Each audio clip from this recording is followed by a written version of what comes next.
Also herzlich willkommen zu einem neuen Video. In diesem Folgenvideo erfahren wir mehr über die Einsätze zur Nachfragesteuerung in der Wirtschaft. Wir werden untersuchen, was Fiskalpolitik ist und was sie bewirkt und wie sie funktioniert. Zur Fiskalpolitik gehört die Nutzung von Änderungen bei den Staatsausgaben und der Besteuerung und das Niveau der Gesamtnachfrage innerhalb einer Volkswirtschaft zu beeinflussen. Die Staatsausgaben werden durch Steuereinnahmen finanziert und von Einzelpersonen und Organisationen erhoben werden. Es gibt viele verschiedene Arten von Steuern, in diesem Content ausführlicher behandelt werden. Die Staatsausgaben umfassen zahlreiche Kategorien, darüber auch die Verteidigung vielleicht und in einem erheblichen Teil des amerikanischen Staatshaushalts ausmacht. Darüber hinaus werden Ausgaben für eine Entwicklung der Infrastruktur des Landes getätigt, die auf die Verbesserung und Schienenverkehrs, der Schifffahrt, der Autobahnen und der Straßen abzielen. Der Staatshaushalt steht im Wesentlichen die erwarteten Einnahmen und Ausgaben des Staates für dieses Haushaltsjahr wahr. Zuerst beginnen wir mit dem Haushaltsdefizit. Dieses Thema entsteht innerhalb eines Jahres, wenn die Staatsausgaben höher sind als die Summe der Steuereinnahmen. Der Konsumtionshaushaltsdefizit entsteht, wenn die Regierung aufgrund höherer Ausgaben und sinkender Steuereinnahmen letztlich ein Defizit ausweist. Die Ursache eines strukturellen Haushaltsdefizits ist eine Auswirkung oder Rezession der Wirtschaft. Die Strukturhaushaltsdefizit entsteht, wenn der Staat dauernd mehr ausgibt, als er Steuereinnahmen ernimmt natürlich. Die wirtschaftliche Lage spielt dabei keine Rolle. Wenn ein Land regelmäßig mehr ausgibt, als eine Steuern ernimmt, kann man als Fiskalpolitik unterwürdig bezeichnen. Ein Haushaltsüberschuss entsteht innerhalb eines Jahres, wenn die Staatsausgaben weniger sind die Summe der Steuereinnahmen. Die Staatsverschuldung ist natürlich ein Defizit für eines Landes im Laufe der Zeit. Er kann sinken, wenn die Regierung einen Haushaltsüberschuss erwirtschaftet und sieht man jedes Mal, wenn die Regierung ein Haushaltsdefizit ausweist. Wenn Sie die www.usdebtclock.org, mein Fehler, das ist Englisch, besuchen, können Sie sehen, wie hoch die aktuelle Staatsverschuldung ist. Wenn Sie das Daten haben, hinterlassen Sie den Betrag der Schulden in den Kommentaren. Es wird sehr interessant sein zu sehen, wie sich dieses Laufe der Jahre ändert. Zuerst haben wir ein Beispiel. Sie sind Franklin Roosevelt, der 9133 das Präsidentenämt antrat. Seine Aufgabe war erst, die amerikanische Wirtschaft weiter zu beleben. Sie sich damals im Griff der Weltwirtschaftskrise befand. Er erfolgte Aggressivprojekt für Weiterbelebung der Wirtschaft. Diese Maßnahmen fallen unter die Kategorie der diskrezionellen Fiskalpolitik.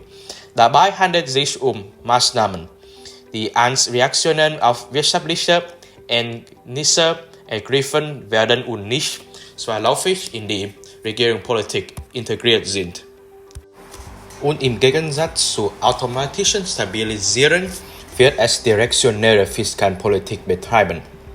Dabei handelt es sich um wirtschaftspolitische Maßnahmen, die darauf abzielen, Veränderungen in der Wirtschaftstätigkeit eines Landes anzugleichen. Sie neigen dazu, die Wirtschaftungen von Veränderungen im Konsumzyklus zu berücksichtigen. Ein progressives Steuersystem beispielsweise führt zu höheren Steuereinnahmen in Zeiten des Wirtschaftswachstums und reduziert gleichzeitig die übermäßigen Ausgaben, wenn die Menschen mehr Geld verdienen, und die anderen Seite werden statistische Ausgaben für soziale Stützung steigen, wenn die Konjunktur schwächer und die Menschen ihre Arbeitsplätze verlieren, automatisch stabilisieren, sind die Regierungspolitik eingebaut und greifen automatisch, wenn die Wirtschaftstätigkeit schwächt. Eine expansive Fiskalpolitik ist eine Fiskalpolitik, die darauf abzielt, die Gesamtnachfrage innerhalb einer Volkswirtschaft zu steigern. Die könnte getan werden, um die Wirtschaft durch eine Steigerung der Produktionen und eine Senkung der Arbeitslosigkeit weiter anzukurbeln. Die Seiten in diesem wäre die Inflation weniger. Beachten Sie die folgende Lage der Wirtschaft. Wenn das reale BIP derzeit bei Y liegt und das Preisniveau bei PL, sind wir weit von unserem Produktionsniveau der Vorbeschäftigung entfernt. Die Regierung würde eine expansive Fiskalpolitik betreiben, indem sie die Ausgaben erhöht, die Steuern senkt oder beides kombiniert, in die Hoffnung von AD auf AD1 zu erhöhen. Dieses wiederum würde eine reale BIP auf Y1 erhöhen, mit einem externen Plankompromiss und hinsichtlich des steigenden Preisniveau und PL auf PL1. Das Vergessen, dass die Fiskalpolitik nicht perfekt funktioniert, bis zur vielleicht Verabschiedung einer Richtlinie und bis zu ihrem Infanttreffen kommt aus einer gewissen Verzögerung. Sie könnten auch darüber nachdenken, ob die Regierung die Ausgaben ausgereicht erhöht oder die Steuern ausgereicht geschenkt hat. Und finale haben wir die Kontraktfiskalpolitik. Ist eine Fiskalpolitik, die auf die absieht, die Gesamtnachfrage innerhalb einer Volkswirtschaft zu senken.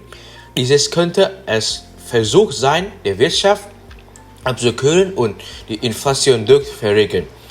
Brauchen wir eine Volkswirtschaft, die Beschäftigung, die Regierung möchte die wirtschaftliche Tätigkeit eindämmen und kürzt daher die Ausgaben, erhöht die Steuern oder führt die Kombination auch beidem durch.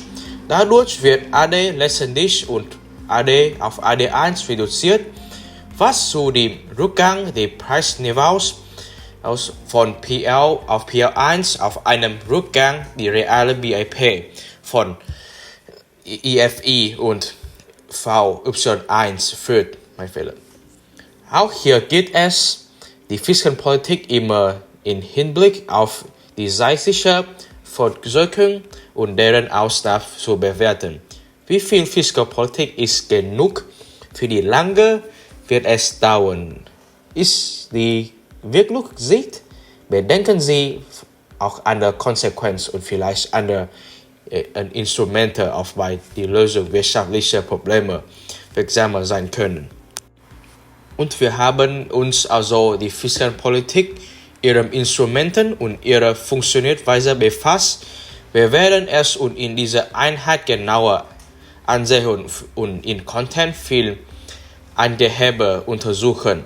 Wenn Sie vorerst Fragen oder Kommentare haben, hinterlassen Sie bitte unten. Tschüss.